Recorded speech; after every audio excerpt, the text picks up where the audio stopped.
Greetings. This is the Getto Free Press, and I'm George Boston Rhines. I'm in Thomasville, Georgia, in Thomas County, the place and the city of my birth. But while traveling through the city, I found a very unique individual. We were stationed at Myrtle Beach, South Carolina, and Lord knows I don't remember the year. And he has done great work here in Thomasville, Georgia. Jack Hadley Black History Museum. I'm not here to interview this beautiful brother, historian, but what I do want today, I want him to say hi to you because I'm coming back, and you all know me. My slogan is, we report what others ignore. My beautiful brother. Yes, sir. Tell me, what in the world do you have here today? George, one thing, I'm really excited to have met you again. It's been quite a few years that we've seen each other, and you just blessed my day by coming here and with your friend, and so thank you again. What we have here in Radio Land or TV Land is I got a Black History Museum here that was started back in actually opened up in 2006. However, I've been collecting since 1979, and goes, there's a piece in there that belongs to George also, but we collect. It's local. We preserve African American history in Southwest Georgia and North Florida, as well as state and national, and you can't miss it. You really need to come and see it. Now, he probably walk inside in a few minutes to take a few of the shots in there, but it is a Black history that we try to emphasize the importance of preserving and collecting our history culture, which we're very lacking of. And so appreciate if you come and let us share with you some of the education pieces, especially for your kids. So bring your kids into the museum. Our fee is only small. We charge $3 for students and then $5 for adults. However, if you come in as a group, it's only going to cost you just $2.50 per student and $4 per adult. So call us at the Jack Hadley Black History Museum. Phone number is 229-226-5029. It's 229-226-5029. Or go to my website, jackhadleyblackhistorymuseum.com, jackhadleyblackhistorymuseum.com, and see what we got out there. Thank you, and George, we appreciate you stopping by, surprising me again this afternoon. You have a great trip back to Valdosta, and God bless you. And will you please give me a short, just walk around and...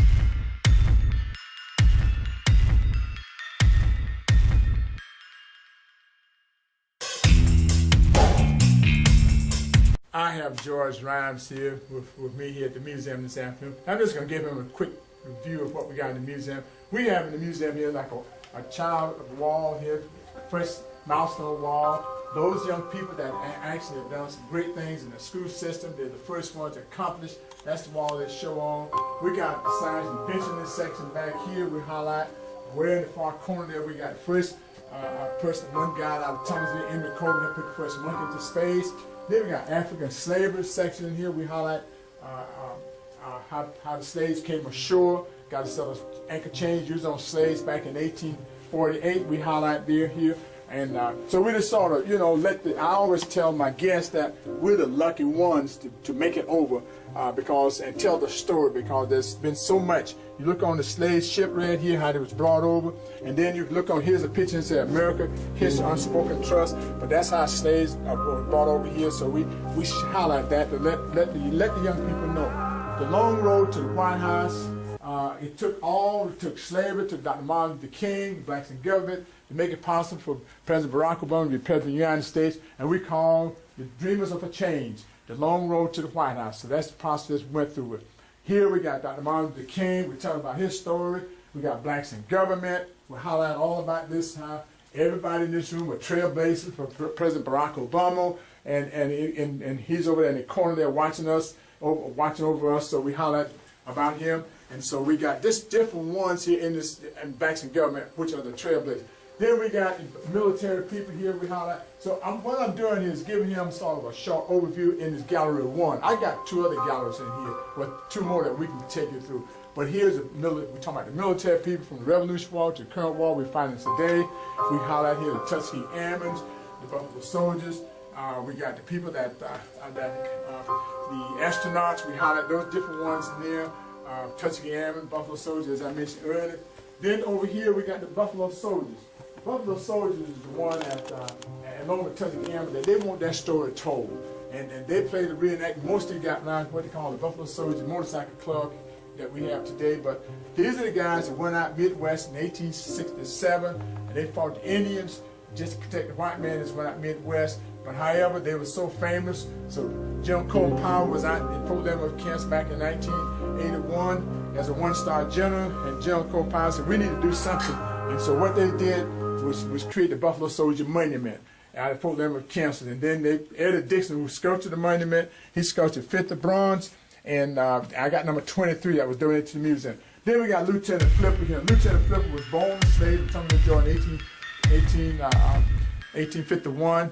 And I'm sorry, he was born in 1856 and graduated West Point in 1877. And Lieutenant Flipper, again, highlight his life and story. You need to come to the museum and really hear the whole story about Lieutenant Flipper being the first black graduate of West Point. And a few things happened to him, but his name is cleared now. President Barack Obama cleared him back in 1999 with a pardon.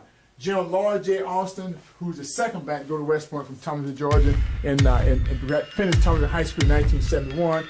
Graduated from West Point in 1975. He donated his uniform, and he won the Afghanistan War. So again, I urge you to take the time and come visit the museum. Come check us out, because I can take you back through all the way back in the rear of the museum. As you look through this mirror here, you can see we go all the way back. You see all the way back in the back there. You see all the way back. You see, we got a dressed out with the first black deputy sheriff in Thomasville, Walter Hadley.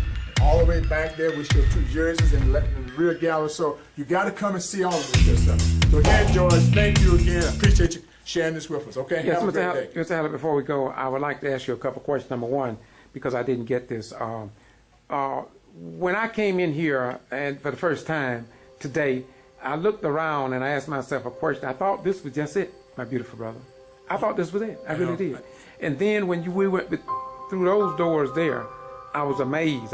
This is my first time telling you that. And so I want the people who watch this on this YouTube channel to understand that this is only a small portion of what is here, and you need to come and see it, because you won't know otherwise. And my final question to you, Chief Master Sergeant Hadley, I tell you, boy, you retired. You went all the way through the ranks, and we were stationed at Myrtle Beach, South Carolina. And I knew you then, and you got my writing back there. But here's my question to you, and I'm going to come back and do a full interview on you. But what I would like to ask you is, what made you do this, my brother? Our kids are hungry for black history.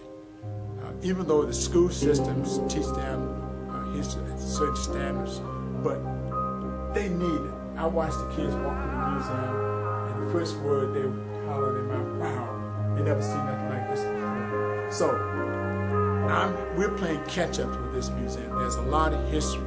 I said that we have a mini museum compared with the National Museum in Washington, D.C., and I encourage everyone to go visit the new museum they opened up back in 2016 on September 24, 2016. They need to go see it, because that is the museum. But you come here, you see a mini museum that shows some of the same stuff they got in the National Museum, but it's part of our culture and history. You got to come see it. You got to get your kids involved into it so they can be able to appreciate the history, appreciate our culture. Once again, people often use their GPS.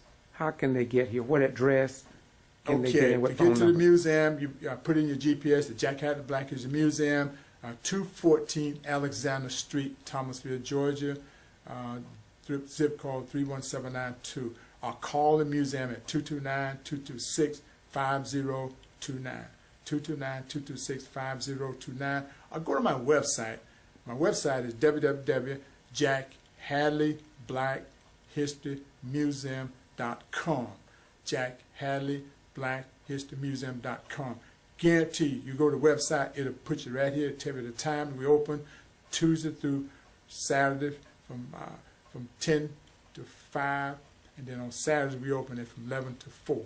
Thank you, and may God bless you guys. Peace be unto you, and I'm going to close on this note.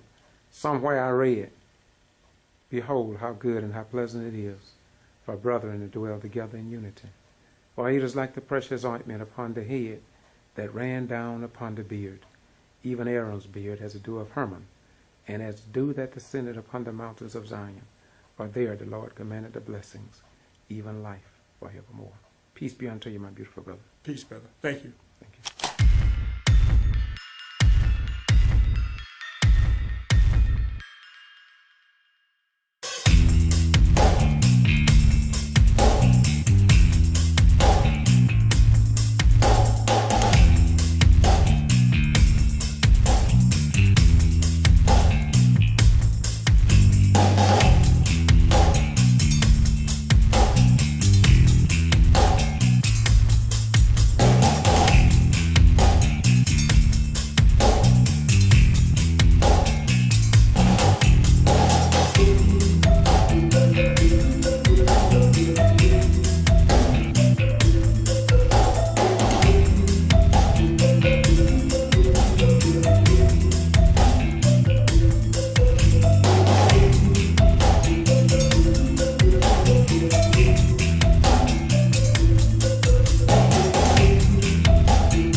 I'm in Thomasville, Georgia, in Thomas County, the place and the city of my birth.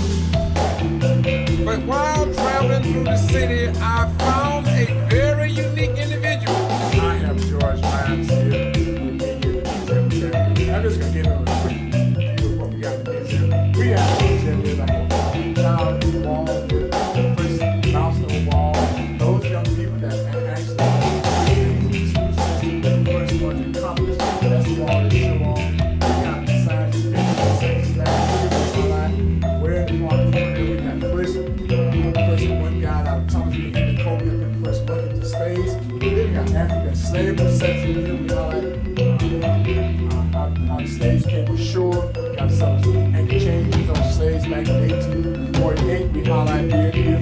And so we just sort of, I always tell my guests that we're the lucky ones to make it over because and tell the story because there's been so much. You look on the slave ship right here, how it was brought over, and then you look on here the pictures of America, it's unspoken trust, but that's how slaves were brought over here. So we highlight that to let the young people know. The long road to the White House, took all the slaves to Dr. Martin King, like the government, make it possible for President Barack Obama to come to the United States. And we call Freedom of the Change, long road to the White House. That's the hospital spread. Here we got Dr. Martin King, talking about this program. We got blacks in government, all about this now. Everybody gets you a trailblazer for President Barack Obama, and he's over there in the corner there watching us. Watch over us, so we holler about them. So we got this different ones here in this taxi government putting in the trailblazer. Here we got military people. What I'm doing is giving them a short overview in Gallery 1. I got two more. But here's we're talking about the military people from the Revolutionary War to the current war we're fighting today. We highlight here the Tuskegee Airmen, the Buffalo Soldiers. We got the people the astronauts, we highlight those different ones in there. Tuskegee Airmen, Buffalo Soldiers, as I mentioned earlier. Then over here we got the Buffalo Soldiers. Buffalo Soldiers is the one that, along with Tuskegee Airmen, that they want that story told. And they play the reenact. Mostly got around what they call the Buffalo Soldiers Motorcycle Club that we have today. But these are the guys that went out Midwest in 1867, and they fought the Indians just to protect the white man that went out Midwest. But however, they were so famous, so General Colin Powell was out in Fort Leonard, Kansas back in 1981 as a one-star general, and General Colin Powell said, we need to do something. And so what they did was create the Buffalo Soldier Monument out of Fort Leonard, Kansas. And then Eddie Dixon, who sculpted the monument, he sculpted 50 bronze, and I got number 23 that was donated to the museum.